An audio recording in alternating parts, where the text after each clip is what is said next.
I went back to the site this week and took some measurements along Ingham Avenue. Now just watch how long it takes these first two cars to come up behind me. It's nearly 10 seconds from when they leave the roundabout to when that first car gets to me. Just think about that for a second. Now here's the Mazda coming up behind me, and you can see it's going a fair bit faster, but the question is, well, how much faster and how close does it go past? Well, that can be answered simply by pacing out this length of street.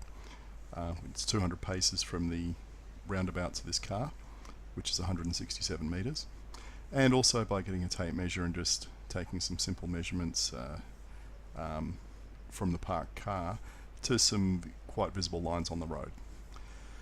Because there's been some sort of roadworks done on Ingham Avenue, there's quite a few line markings which are clearly visible, and was fairly straightforward to get the tape measure out.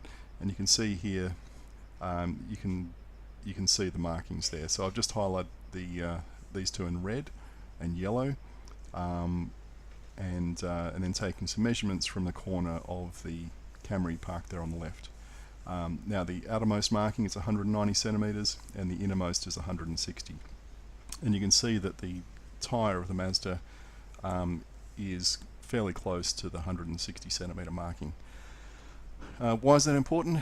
Well, my handlebars are 67 centimeters wide, so it's not possible to leave a 1 meter clearance and 67 centimeters worth of handlebars in a gap that's 160 centimeters wide, and that would be assuming that I was absolutely hugging, almost clipping the edge of the Camry, which was not the case. I was out from it by somewhere between, I guess, 30 and 50 centimeters, as you can see by the overlay markings there and my center line.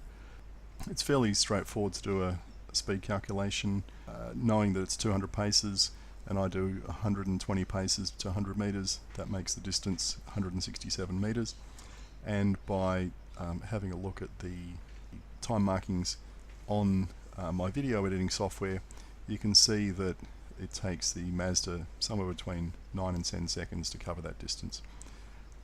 So how fast is that? Well, this is a 50k zone, and that would put their average speed somewhere between 60 and 66 kilometers an hour.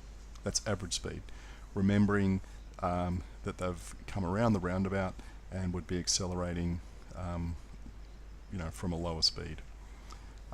So I guess that gives some reasoning why they did the close pass. You can see there was a red car coming down the hill towards them.